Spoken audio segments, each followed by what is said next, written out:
ಎಲ್ರಿಗೂ ನಮಸ್ಕಾರ. ಪ್ರೇಮನು TV Kannada YouTube ಚಾನಲ್ಗೆ ನಿಮ್ಮೆಲ್ರಿಗೂ ಕೂಡ ಸ್ವಾಗತ. ಸ್ನೇಹಿತರೆ, ಇವತ್ತಿನ ವಿಡಿಯೋದಲ್ಲಿ ಇಂಗ್ಲಿಷ್ ಬೋಧನಾಶಾಸ್ತ್ರಕ್ಕೆ ಸಂಬಂಧಪಟ್ಟ ಹಾಗೆ ಒಂದಷ್ಟು ಪ್ರಶ್ನೋತ್ತರಗಳನ್ನ ತೊಗೊಂಡು ಬಂದಿದ್ದೀನಿ. ಖಂಡಿತವಾಗ್ಲೂ ಕೂಡ ನೆಕ್ಸ್ಟ್ ಬರ್ತಕ್ಕಂತಹ ಟಿ ಪರೀಕ್ಷೆ ಏನಿದೆ ಟಿ ಅಲ್ಲ, CTET ಪರೀಕ್ಷೆ, central teachers eligibility test, February 8ನೇ ತಾರೀಕಿಗೆ ಏನು ನಿಮಗೆ ಪರೀಕ್ಷೆ ಇದೆ. ಸೊ ಆ ಒಂದು ಎಕ್ಸಾಮ್ಗೆ ಜೊತೆಗೆ PSTR ಆಗಿರ್ಬೋದು, GPSTR ಆಗಿರ್ಬೋದು, ಜೊತೆಗೆ HSTRಗೂ ಕೂಡ ಈ ಒಂದು ಸಬ್ಜೆಕ್ಟ್ ಬಹಳನೇ ಇಂಪಾರ್ಟೆಂಟ್ ಆಗಿರೋದ್ರಿಂದ ಈ ವಿಡಿಯೋ ನಿಮ್ಮ ಒಂದು ಎಕ್ಸಾಮ್ ದೃಷ್ಟಿಯಿಂದ ನಿಮಗೆ ಇಂಪಾರ್ಟೆಂಟ್ ಆಗಿರುತ್ತೆ. ಸೊ ಹಾಗಾಗಿ ಯಾರೆಲ್ಲ ಈ ವಿಡಿಯೋನ ನೋಡ್ತಾ ಇದ್ದೀರಾ, ಎಲ್ಲೂ ಕೂಡ ಸ್ಕಿಪ್ ಮಾಡದೆ ಪೂರ್ತಿ ವಿಡಿಯೋನ ನೋಡಿ, ಜೊತೆಗೆ ಸಬ್ಸ್ಕ್ರೈಬ್ ಮಾಡ್ಕೊಂಡು ನೋಡೋದನ್ನ ದಯವಿಟ್ಟು ಮರಿಬೇಡಿ ಅಂತ ಹೇಳ್ತಾ, ಜಾಸ್ತಿ ತಡ ಮಾಡೋದು ಬೇಡ, ಬನ್ನಿ ಆದಷ್ಟು ಬೇಗ ಇವತ್ತಿನ ವಿಡಿಯೋದ ಮೊದಲನೇ ಪ್ರಶ್ನೆ ಏನಿದೆ ಅಂತ ನೋಡ್ಕೊಂಬರೋಣ. ಸ್ನೇಹಿತರೆ, ಮೊದಲನೇ ಪ್ರಶ್ನೆ ನೋಡಿ ಈ ರೀತಿ ಇದೆ. Language learning by a child is by doing activities, multi tasking and engaging in physical activities. He is a dash ಅಂತ ಕೇಳಿದ್ದಾರೆ. ಅಂದರೆ ಒಂದು ಮಗು ಆಕ್ಟಿವಿಟೀಸ್ಗಳನ್ನು ಮಾಡ್ತಾ, ಅಂದರೆ ಚಟುವಟಿಕೆಗಳನ್ನು ಮಾಡ್ತಾ, ಒಂದೇ ಟೈಮಲ್ಲಿ ಬೇರೆ ಬೇರೆ ಕೆಲಸಗಳನ್ನು ಮಾಡ್ತಾ, ಜೊತೆಗೆ ಫಿಸಿಕಲ್ ಆಕ್ಟಿವಿಟಿ ಅಂದರೆ ದೈಹಿಕ ಚಟುವಟಿಕೆಗಳಲ್ಲಿ ತೊಡಗಿಕೊಂಡು ಭಾಷೆಯನ್ನು ಕಲಿತಾ ಹೋಗ್ತಾನೆ. ಇದು ಯಾವ ವಿಧದ ಒಂದು ಕಲಿಕೆ ಅಥವಾ ಈ ಒಂದು ಮೆಥಡ್ಗೆ ಏನಂತ ಹೇಳ್ತೀವಿ ಅಂತ ಕೇಳಿದ್ದಾರೆ. ಸೊ ಆಪ್ಷನ್ಸ್ ನೋಡಿಲಿ: visual learner, auditory learner, option C kinaesthetic learner, option D multi modal learner ಅಂತ ಇದೆ. ಸೊ ಈ ಪ್ರಶ್ನೆಗೆ ಸರಿಯಾಗಿರ್ತಕ್ಕಂತಹ ಒಂದು ಆನ್ಸರ್ ಏನಪ್ಪ ಅಂತ ಹೇಳಿದ್ರೆ ಆಪ್ಷನ್ ಸಿ ಕೈನೆಸ್ಥೆಟಿಕ್ ಲರ್ನರ್, ಅಥವಾ ಕನ್ನಡದಲ್ಲಿ ಚಲನ ಕಲಿಯುವವನು ಅಂತ ಹೇಳಿ ಕರೀತಾರೆ. ಸೊ ಆಪ್ಷನ್ ಸಿ ಸರಿಯಾಗಿರ್ತಕ್ಕಂತಹ ಒಂದು ಆನ್ಸರ್ ಆಗುತ್ತೆ. ನೆಕ್ಸ್ಟ್ ಕ್ವೆಶನ್ ನೋಡಿ ಇಲ್ಲಿ: as a teacher, if you have auditory learners, the strategies you would use are dash ಅಂತ ಕೇಳಿದ್ದಾರೆ. ಅಂದರೆ ಇದರ ಒಂದು ಕನ್ನಡ ಅರ್ಥ ಏನಪ್ಪ ಅಂದರೆ, ಶಿಕ್ಷಕರಾಗಿ ನಿಮ್ಮ ತರಗತಿಯಲ್ಲಿ ಶ್ರವಣ ದೋಷ ಇರುವಂತಹ ಒಬ್ಬ ಸ್ಟೂಡೆಂಟ್ಸ್ ಏನಾದರೂ ಇದ್ದರೆ ನೀವು ಯಾವ ರೀತಿಯಾಗಿರ್ತಕ್ಕಂತಹ ಒಂದು ಟೆಕ್ನಿಕ್ಸ್ಗಳನ್ನು ಅಥವಾ ತಂತ್ರಗಳನ್ನು ಬಳಸ್ತೀರಿ ಅಂತ ಹೇಳಿ ಕೇಳಿದ್ದಾರೆ. ಆಪ್ಷನ್ಸ್ ನೋಡಿ ಇಲ್ಲಿ: option 1 getting students to draw copying material using highlighter pens to emphasise important points. ಅಂದರೆ ಚಿತ್ರ ಬಿಡಿಸೋದು, ಇದನ್ನೆಲ್ಲ ಹೈಲೈಟರ್ ಬಳಸಿ ಬರೆಯೋದಕ್ಕೆ ಹೇಳ್ತೀರಾ ಅಂತ. Option B watching a lot of videos, listening to cassettes recorded lecturers ಅಂತ. ಹೆಚ್ಚು ಹೆಚ್ಚು ವಿಡಿಯೋಗಳನ್ನ ನೋಡೋದು ಮತ್ತು ಕ್ಯಾಸೆಟ್ಗಳು ಮತ್ತು ದಾಖಲಿಸಿದ ಉಪನ್ಯಾಸಗಳನ್ನು ಕೇಳೋದು ಅಂತ. Option C studying in study groups, ಅಂದರೆ ಗುಂಪು ಅಧ್ಯಯನ ಮಾಡೋದು. ಆಪ್ಷನ್ ಡಿ ಪಾತ್ರವಹಿಸುವಿಕೆಯಲ್ಲಿ ಭಾಗವಹಿಸುವುದು, ಅಂದರೆ taking part in role play ಅಂತ ಇದೆ. So the correct answer is option B, ವಿಡಿಯೋಗಳು, ದಾಖಲಿಸಿದ ಉಪನ್ಯಾಸಗಳನ್ನು ಕೇಳೋದು ಅಂತ. So watching a lot of videos, listening to cassette and recorded lecturers ಅನ್ನೋದು ಸರಿಯಾಗಿರ್ತಕ್ಕಂಥ ಒಂದು ಆನ್ಸರ್ ಆಗುತ್ತೆ. ನೆಕ್ಸ್ಟ್ ಮುಂದಿನ ಒಂದು ಪ್ರಶ್ನೆ ನೋಡಿ ಇಲ್ಲಿ: a child has to rewrite class notes to reinforce material, he has dash ಅಂತ ಕೇಳಿದ್ದಾರೆ. ಅಂದರೆ ಒಂದು ಮಗು ಕಲಿತ ವಿಷಯವನ್ನು ದೃಢಪಡಿಸಿಕೊಳ್ಳೋದಕ್ಕೆ ತರಗತಿ ನೋಟ್ಸ್ ಅನ್ನ ಮತ್ತೆ ಬರೀತಾನೆ. ಇದು ಯಾವ ರೀತಿ ಆಗಿರ್ತಕ್ಕಂತಹ ಒಂದು ಮಾದರಿ ಅಥವಾ ಯಾವ ಒಂದು ವಿಧಾನ ಅಂತ ಪ್ರಶ್ನೆ. ಆಪ್ಷನ್ ನೋಡಿ: visual modality, option B auditory modality, option C kinaesthetic modality, ಹಾಗೆಯೇ option D none of the above ಅಂತ ಇದೆ. ಸೊ ಈ ಒಂದು ಪ್ರಶ್ನೆಗೆ ಸರಿಯಾಗಿರ್ತಕ್ಕಂತಹ ಒಂದು answer option A, visual modality ಅನ್ನೋದು ಸರಿಯಾದಂತಹ ಒಂದು ಉತ್ತರ ಆಗಿರುತ್ತೆ. ನೆಕ್ಸ್ಟ್ ಮುಂದಿನ ಪ್ರಶ್ನೆ: simple instructions in English helps to develop dash skill ಅಂತ ಕೇಳಿದ್ದಾರೆ.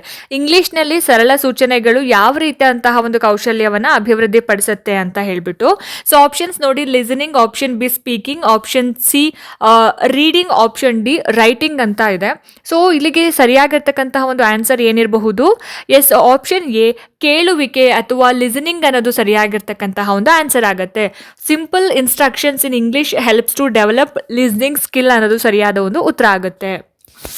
ನೆಕ್ಸ್ಟ್ ಕ್ವೆಶನ್ ನೋಡಿ: Shaila loves to listen to news, this type of listening is dash ಅಂತ ಕೇಳಿದ್ದಾರೆ. ಅಂದರೆ ಶೈಲಾನಿಗೆ ಸುದ್ದಿ ಕೇಳೋದಕ್ಕೆ ಅಥವಾ ನ್ಯೂಸ್ ಕೇಳೋದಕ್ಕೆ ಅವಳು ಇಷ್ಟಪಡ್ತಾಳೆ. ಇದು ಯಾವ ರೀತಿಯಾದಂತಹ ಒಂದು ಕೇಳುವಿಕೆ ಅಂತ. ಸೊ ಆಪ್ಷನ್ಸ್ ನೋಡಿರಿ: face to face, option B distance but two ways, option C listening for pleasure, option D informative ಅಂತ ಇದೆ.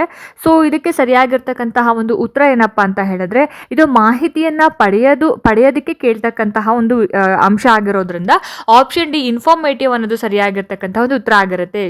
Shaila loves to listen to news, this type of listening is informative. So option D is the right answer. Next ಮುಂದಿನ ಪ್ರಶ್ನೆ ನೋಡಿ, some examples for activities are given below, they help us in dash skill ಅಂತ ಕೇಳಿದ್ದಾರೆ. So ಕೆಳಗಿನ ಚಟುವಟಿಕೆಗಳು ಯಾವ ಕೌಶಲ್ಯಕ್ಕೆ ಸಹಾಯ ಮಾಡುತ್ತೆ ಅಂತ. ಸೊ ಮೊದಲನೇದು ನೋಡಿ ಇಲ್ಲಿ, teacher reads out sentence or word to complete the grid ಅಂತ ಕೇಳಿದರೆ ಶಿಕ್ಷಕರು ವಾಕ್ಯವನ್ನು ಓದಿ ಗ್ರಿಡ್ಡನ್ನು ಪೂರ್ಣಗೊಳಿಸೋದು ಅಂತ. So option 2 bingo. Option 3 announcement in railway station ಅಂತ ಇದೆ. ಸೊ ರೈಲು ನಿಲ್ದಾಣದ ಒಂದು ಘೋಷಣೆ ಅಂತ. ಇದು ಯಾವ ರೀತಿಯಂತಹ ಒಂದು ಕೌಶಲ್ಯಕ್ಕೆ ಹೆಲ್ಪ್ ಮಾಡುತ್ತೆ ಇದೆಲ್ಲವೂ ಅಂತ. ಇದಕ್ಕೆ ಸಂಕೇತಗಳ ಮುಖಾಂತರ ನಾವು ಆನ್ಸರ್ನ ಮಾಡಬೇಕಾಗತ್ತೆ. ಸೊ ಇಲ್ಲಿ ಕೊಟ್ಟಿದ್ದಾರೆ ನೋಡಿ, option A writing and speaking, option be speaking and listening, option C listening and writing, option D listening ಅಂತ ಇದೆ. ಸೊ ಈ ಪ್ರಶ್ನೆಗೆ ಸರಿಯಾಗಿರ್ತಕ್ಕಂತಹ ಒಂದು ಆನ್ಸರ್ ಏನಪ್ಪಾ ಅಂತ ಹೇಳಿದ್ರೆ ಆಪ್ಷನ್ ಡಿ ಲಿಸ್ನಿಂಗ್ ಅನ್ನೋದು ಸರಿಯಾಗಿರ್ತಕ್ಕಂತಹ ಆನ್ಸರ್ ಆಗುತ್ತೆ. ಹೇಗೆ ಲಿಸ್ನಿಂಗ್ ಅಂತ ಹೇಳಿದ್ರೆ announcement in railway station, railway ಸ್ಟೇಷನಲ್ಲಿ ಏನು ಅನೌನ್ಸ್ಮೆಂಟ್ ಆಗುತ್ತೆ ಅದನ್ನು ನಾವು ಯಾವ ಒಂದು ಕೌಶಲ್ಯದ ಮುಖಾಂತರ ನಾವು ಕೌಶಲ್ಯಕ್ಕೆ ಸಹಾಯಕ ಆಗುತ್ತೆ, ನಾವು ಕೇಳಿಸ್ಕೊಂತೀವಲ್ವಾ. ಸೊ ಹಾಗೇನೆ ಇಲ್ಲಿ ಶಿಕ್ಷಕರು ವಾಕ್ಯವನ್ನು ಓದುತ್ತಾ ಇರ್ಬೇಕಾದ್ರೆ ನಾವು ಅದನ್ನು ಕೂಡ ನಾವು ಲಿಸ್ನಿಂಗ್ ಅಂದರೆ ಕೇಳಿಸ್ಕೊಂತೀವಿ. ಸೊ ಹಾಗಾಗಿ ಇಲ್ಲಿ ಕೇಳುವಿಕೆ ಅಥವಾ ಲಿಸ್ನಿಂಗ್ ಅನ್ನೋದು ಸರಿಯಾಗಿರ್ತಕ್ಕಂತಹ ಆನ್ಸರ್ ಆಗುತ್ತೆ. ನೆಕ್ಸ್ಟ್ ಮುಂದಿನ ಒಂದು ಪ್ರಶ್ನೆ ನೋಡಿ ಇಲ್ಲಿ, A child speaks using correct grammar and pronunciation. His speech has the feature of dash ಅಂತ ಕೇಳಿದ್ದಾರೆ. ಅಂದರೆ ಕನ್ನಡದಲ್ಲಿ ಇದರ ಅರ್ಥ ಏನಪ್ಪ ಅಂದರೆ ಮಗು ಸರಿಯಾದ ವ್ಯಾಕರಣ ಮತ್ತು ಉಚ್ಚಾರಣೆಯೊಂದಿಗೆ ಮಾತಾಡ್ತಾನೆ, ಅವನ ಮಾತಿನ ಲಕ್ಷಣ ಯಾವುದು. ಸೊ ಅವನು ಇಲ್ಲಿ ಕೇಳಿದ್ದಾರೆ ನೋಡಿ, ಗ್ರಾಮರ್ ಆ್ಯಂಡ್ ಪ್ರೊನೌನ್ಸಿಯೇಷನ್ ತುಂಬ ಪರ್ಫೆಕ್ಟ್ ಆಗಿರುತ್ತೆ. ಸೊ ಇಲ್ಲಿ ಕೊಟ್ಟಿರ್ತಕ್ಕಂತಹ ಒಂದು ಆಪ್ಷನ್ಸ್ಗಳ ಮುಖಾಂತರ ನಾವು ಆನ್ಸರ್ನ ಹೇಳಬೇಕಾಗತ್ತೆ. Fluency, accuracy, complexity, fluency and accuracy ಅಂತ ಇದೆ. ಸೊ ಆಪ್ಷನ್ ಏನಿರ್ಬೋದು ಹಾಗಾದರೆ ಇದಕ್ಕೆ ಸರಿಯಾಗಿರ್ತಕ್ಕಂತಹ ಉತ್ತರ ಆಪ್ಷನ್ ಬಿ ಅಕ್ಯುರೇಸಿ ಅಥವಾ ನಿಖರತೆ ಅನ್ನೋದು ಸರಿಯಾದ ಒಂದು ಆನ್ಸರ್ ಆಗುತ್ತೆ. ಸೊ ವ್ಯಾಕರಣ ಮತ್ತು ಉಚ್ಚಾರಣೆಯ ಒಂದು ಕರೆಕ್ಟಾಗಿರ್ತಕ್ಕಂತಹ ಒಂದು ಉಚ್ಚಾರಣೆ ಮಾಡ್ತಾನೆ, ವ್ಯಾಕರಣನೂ ಕೂಡ ಕರೆಕ್ಟ್ ಆಗಿದೆ ಅಂತಂದರೆ ಅವನಲ್ಲಿ ಒಂದು ನಿಖರತೆ ಇದೆ, ಅಕ್ಯುರೇಸಿ ಇದೆ. ಸೊ ಹಾಗಾಗಿ option B is the right answer. Next ಮುಂದಿನ ಒಂದು ಕ್ವೆಶನ್ ನೋಡಿ, rhymes, chants, tennis game and tongue twister are the activities to develop dash ಅಂತ ಕೇಳಿದ್ದಾರೆ. ಅಂದರೆ ರೈಮ್ಸ್ ಆಗಿರ್ಬೋದು, ರೈಮ್ಸ್ ಅಂದರೆ ಪದ್ಯಗಳು, ಚಾಂಟ್ಸ್ ಆಗಿರ್ಬೋದು ಮಂತ್ರಗಳು, ಟೆನ್ನಿಸ್ ಗೇಮ್ಸ್ ಆಗಿರ್ಬೋದು, ಟಂಗ್ ಟ್ವಿಸ್ಟರ್ಸ್. ಸೊ ಇದೆಲ್ಲ ಯಾವ ಒಂದು ಕೌಶಲ್ಯವನ್ನು ಅಭಿವೃದ್ಧಿ ಪಡಿಸುತ್ತೆ ಅಂತ ಕೇಳಿದ್ದಾರೆ, ಯಾವ ಸ್ಕಿಲ್ನ ಡೆವಲಪ್ ಮಾಡುತ್ತೆ ಅಂತ. ಸೊ ಆಪ್ಷನ್ಸ್ ನೋಡಿ, ಮಾತನಾಡುವಿಕೆ, ಬರವಣಿಗೆ, ಕೇಳುವಿಕೆ, ಓದುವಿಕೆ. ಅಂದರೆ ಸ್ಪೀಕಿಂಗ್, ರೈಟಿಂಗ್, ಲಿಸ್ನಿಂಗ್, ರೀಡಿಂಗ್ ಅಂತ ಇದೆ. ಸೊ ಇದಕ್ಕೆ ಸರಿಯಾದಂತಹ ಉತ್ತರ ಏನಿರ್ಬೋದು ಹಾಗಾದರೆ ಟಂಗ್ ಟ್ವಿಸ್ಟರ್ ಅಂತ ಬಂದಿದ ತಕ್ಷಣ ನಾವು ಯಾವ ಸ್ಕಿಲ್ ಅಂತ ನಾವು ಹೇಳ್ಬಿಡ್ಬೋದು, ಮಾತನಾಡುವಿಕೆ. ಸೊ ಸ್ಪೀಕಿಂಗ್ ಅನ್ನೋದು ಸರಿಯಾಗಿರ್ತಕ್ಕಂತಹ ಒಂದು ಆನ್ಸರ್ ಆಗುತ್ತೆ. ನೆಕ್ಸ್ಟ್ ಮುಂದಿನ ಒಂದು ಪ್ರಶ್ನೆ, you wrote a script for a short story to do role play, this role play is called dash ಅಂತ ಕೇಳಿದ್ದಾರೆ. ಅಂದರೆ ಒಂದು ಸಣ್ಣ ಕಥೆಗೆ ಸ್ಕ್ರಿಪ್ಟ್ ಬರೆದು ಪಾತ್ರವಹಿಸುವಿಕೆಯನ್ನು ಮಾಡಿದ್ರೆ ಅದನ್ನು ನಾವು ಏನಂತ ಹೇಳಿ ಕರಿತೀವಿ ಅಂತ ಹೇಳಿಬಿಟ್ಟು. ಸೊ ಆಪ್ಷನ್ ನೋಡಿ ಇಲ್ಲಿ, cued role play, totally controlled role play, free role play, ಹಾಗೆಯೇ option D all of the above ಅಂತ ಕೇಳಿದ್ದಾರೆ. ಅಂದರೆ ಇಲ್ಲಿ ಆಪ್ಷನ್ 1 ಏನಿದೆ ಅಲ್ಲ, ಸೂಚನೆಗಳೊಂದಿಗೆ ಪಾತ್ರವಹಿಸುವಿಕೆ, option 2 totally controlled role play ಅಂತಂದರೆ ನಿಯಂತ್ರಿತ ಪಾತ್ರವಹಿಸುವಿಕೆ, option C free role play ಅಂದರೆ ಸ್ವತಂತ್ರ ಪಾತ್ರವಹಿಸುವಿಕೆ, ಆಪ್ಷನ್ ಡಿ ಮೇಲಿನ ಎಲ್ಲವೂ ಅನ್ನೋದು. ಸೊ ಈ ಪ್ರಶ್ನೆಗೆ ಆಪ್ಷನ್ ಎ ಸರಿಯಾಗಿರ್ತಕ್ಕಂತಹ ಒಂದು ಆನ್ಸರ್ ಆಗುತ್ತೆ. ನೆಕ್ಸ್ಟು ಮುಂದಿನ ಒಂದು ಪ್ರಶ್ನೆ ನೋಡಿ ಇಲ್ಲಿ, A child was able to recognize by labels Amul, Coca-Cola, Boost, but not words like block, entrepreneur. His approach to reading is dash ಅಂತ ಕೇಳಿದ್ದಾರೆ. ಅಂದರೆ ಇಲ್ಲಿ ಒಂದು ಮಗು ಅಮೂಲ್ ಆಗಿರ್ಬೋದು, ಕೋಕೋ ಕೋಲಾ ಆಗಿರ್ಬೋದು, ಬೂಸ್ಟ್, ಸೊ ಇದೆಲ್ಲವನ್ನು ಕೂಡ ಲೇಬಲ್ಗಳನ್ನು ನೋಡಿ ಐಡೆಂಟಿಫೈ ಮಾಡುತ್ತೆ. ಸೊ ಇಲ್ಲಿ ಬ್ಲಾಕ್ ಮತ್ತು ಎಂಟರ್ಪ್ರಿನರ್ ಅಂತಕ್ಕಂತಹ ಪದಗಳನ್ನು ಮಕ್ಕಳಿಗೆ ಆ ಒಂದು ಮಗುವಿಗೆ ಓದೋದಕ್ಕೆ ಸಾಧ್ಯ ಇಲ್ಲ. ಸೊ ಇಲ್ಲಿ ಅವನು ಓದ್ತಕ್ಕಂತಹ ಒಂದು ಮೆಥಡ್ ಯಾವುದು ಅಂತ ಕೇಳಿದ್ದಾರೆ. ಆಯಿತಾ, his approach to reading is dash ಅಂತ. ಸೊ ಆಪ್ಷನ್ಸ್ ನೋಡಿ ಇಲ್ಲಿ, option A iconic approach, option B alphabetical approach, option C phonic approach, option D none of the above ಅಂತ ಇದೆ. ಸೊ ಇಲ್ಲಿ ಸರಿಯಾಗಿರ್ತಕ್ಕಂತಹ ಉತ್ತರ ಏನಿರ್ಬೋದು ಹಾಗಾದರೆ ಆಪ್ಷನ್ ಎ ಐಕಾನಿಕ್ ಅಪ್ರೋಚ್ ಅನ್ನೋದು ಸರಿಯಾದ ಆನ್ಸರ್ ಆಗುತ್ತೆ.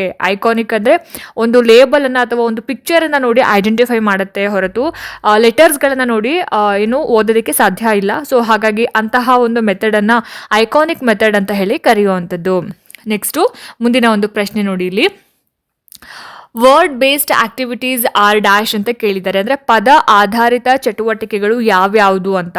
ಸೊ ಇಲ್ಲಿ ಮೊದಲನೇದು reading every word, option 2 interacting with text and writer, option 3 using once background knowledge, option 4 understanding all the words in a text ಅಂತ ಇದೆ. ಸೊ ಇದರಲ್ಲಿ ಯಾವುದು ಪದ ಆಧಾರಿತ ಚಟುವಟಿಕೆಗಳಾಗತ್ತೆ ಅನ್ನೋದನ್ನ ಸಂಕೇತಗಳ ಮುಖಾಂತರ ನಾವು ಹೇಳಬೇಕಾಗತ್ತೆ. ಸೊ ಇಲ್ಲಿ ಕೆಲವೊಂದು ಸಂಕೇತಗಳನ್ನ ಕೊಟ್ಟಿದ್ದಾರೆ. ಯಾವ್ದಿರ್ಬೋದು ಹಾಗಾದ್ರೆ ನಿಮ್ಮ ಪ್ರಕಾರ? ಎಸ್, ಇಲ್ಲಿ ಆಪ್ಷನ್ 1 ನೋಡಿ, ಇಲ್ಲಿ ಎ ಮತ್ತೆ ಆಪ್ಷನ್ 1 ಮತ್ತೆ 4 ಅಂತ ಕೊಟ್ಟಿದ್ದಾರೆ. 1 ಏನಿದೆ ರೀಡಿಂಗ್ ಎವ್ರಿ ವರ್ಡ್, ಪ್ರತಿಯೊಂದು ಪದವನ್ನ ಓದೋದು. ಅಂಡ್ 4ನೇದು ಪಠ್ಯದ ಎಲ್ಲ ಪದಗಳನ್ನ ಅರ್ಥ ಮಾಡ್ಕೊಳ್ಳೋದು, understanding all the words in text ಅಂತ. ಸೊ ಹಾಗಾಗಿ ಇದನ್ನ ನಾವು ವರ್ಡ್ ಬೇಸ್ಡ್ ಆಕ್ಟಿವಿಟೀಸ್ ಅಂತ ಹೇಳಿ ಕರಿತೀವಿ. ಸೊ ಆಪ್ಷನ್ 1 ಮತ್ತೆ 4, ಸೊ ಆಪ್ಷನ್ ಎ ನಲ್ಲಿ ಇರ್ತಕ್ಕಂತಹ ಒಂದು ಆನ್ಸರ್ ಸರಿಯಾಗಿರ್ತಕ್ಕಂತಹ ಉತ್ತರ ಆಗಿರುತ್ತೆ. ನೆಕ್ಸ್ಟ್ ಕ್ವೆಶನ್ ನೋಡಿ, ಈ ಪದಗಳನ್ನು ರೀಡ್ ದ ವರ್ಡ್ಸ್ ಅಂತ ಇದೆ. ಸೊ ಆ ವರ್ಡ್ಸ್ಗಳನ್ನ ನಾವು ಓದಬೇಕಾಗುತ್ತೆ. ಸೊ ಮೊದಲನೇದು ಏನು ಕೊಟ್ಟಿದ್ದಾರೆ? ಓನೋಮೋಟೋಪಿಯಾ, ಅದನ್ನು ಪ್ರೊನೌನ್ಸ್ ಮಾಡಬೇಕಾದ್ರೆ ನಾವು ಓನೋಮೋಟೋಪಿಯಾ ಅಂತ ಹೇಳ್ತೀವಿ. ಆ್ಯಂಡ್ ಸೆಕೆಂಡ್ ಒನ್ ಊಸ್ಟರ್ ಶಾಯರ್ ಅಂತ ಹೇಳಿ ಕರಿತೀವಿ, ಅಥವಾ ವರ್ಸ್ಟರ್ ಶಾಯರ್ ಅಂತ ಹೇಳಿ ಕರಿತೀವಿ. ಇದನ್ನು ವರ್ಸ್ಟರ್ ಶಾಯರ್ ಅಂತ ಹೇಳ್ತೀವಿ. ಆ್ಯಂಡ್ ನೆಕ್ಸ್ಟು ಇಗ್ನೋಮಿನಿಯಸ್, ಹಾಗೆಯೇ ಆ್ಯಂಥೆಮಾ ಅಥವಾ ಅನಾಥೆಮಾ ಅಂತ ಹೇಳಿ ಕರಿತೀವಿ. So read the words onomatopoeia, Worcestershire, ignominious, anathema. Which model of reading are you following? ನೀವು ಯಾವ ಓದುವಂತಹ ಒಂದು ಮಾದರಿಯನ್ನು ಇಲ್ಲಿ ಅನುಸರಿಸ್ತಾ ಇದ್ದೀವಿ ಅಂತ ಕೇಳಿರೋವಂಥದ್ದು. So option A bottom up model, option B top down model, option C interactive model, option D interactive compensatory model ಅಂತ ಇದೆ. ಸೊ ಈ ಪ್ರಶ್ನೆಗೆ ಸರಿಯಾಗಿರ್ತಕ್ಕಂತಹ ಒಂದು ಆನ್ಸರ್ ಏನಪ್ಪ ಅಂದರೆ option A bottom up model ಅನ್ನೋದು ಸರಿಯಾಗಿರ್ತಕ್ಕಂತಹ ಉತ್ತರ ಆಗಿರುತ್ತೆ. ಸೊ ಇಲ್ಲಿ ನಾವು ಬಾಟಮ್ ಅಪ್ ಮಾದರಿಯನ್ನು ನಾವು ಬಳಸ್ತಾ ಇದ್ದೀವಿ ಅಥವಾ ಬಾಟಮ್ ಅಪ್ ಮಾಡೆಲನ್ನು ನಾವು ಬಳಸ್ತಾ ಇದ್ದೀವಿ. So option A is the right answer. So ನೋಡಿದ್ರಲ್ಲ ಸ್ನೇಹಿತರೆ, ಇದಾಗಿತ್ತು ಇವತ್ತಿನ ಇಂಗ್ಲೀಷ್ ಬೋಧನಾ ಶಾಸ್ತ್ರಕ್ಕೆ ಸಂಬಂಧಪಟ್ಟ ಹಾಗೆ ಒಂದಷ್ಟು ಪ್ರಶ್ನೋತ್ತರಗಳು. ಸೊ ಈ ವಿಡಿಯೋ ನಿಮಗೆ ಇಷ್ಟ ಆಯಿತು, ಅನುಕೂಲ ಆಯಿತು ಅಂತ ಭಾವಿಸ್ತೀನಿ. ಇಷ್ಟ ಆಯಿತು ಅಂತಂದರೆ ದಯವಿಟ್ಟು ಲೈಕ್ ಮಾಡಿ, ಶೇರ್ ಮಾಡಿ, ಹಾಗೆ ನಿಮ್ಮ ಅನಿಸಿಕೆ ಅಭಿಪ್ರಾಯಗಳು ಏನೇ ಇದ್ರೂ ಕೂಡ ನನಗೆ ಕಾಮೆಂಟ್ ಸೆಕ್ಷನಲ್ಲಿ ತಿಳಿಸಿ ಅಂತ ಹೇಳ್ತಾ, ಇದೇ ರೀತಿ ಹೆಚ್ಚಿನ ವೀಡಿಯೋಸ್ಗಳಿಗೋಸ್ಕರ ನಿರಂತರವಾಗಿ ನನ್ನ ಚಾನಲನ್ನು ನೋಡ್ತಾ ಇರಿ. ಮುಂದಿನ ವೀಡಿಯೋಸ್ಗಳಲ್ಲಿ ನಾನು ನಿಮಗೆ ಸಿಗ್ತೀನಿ. ಅಲ್ಲಿ ತನಕ ಎಲ್ರಿಗೂ ನಮಸ್ಕಾರ.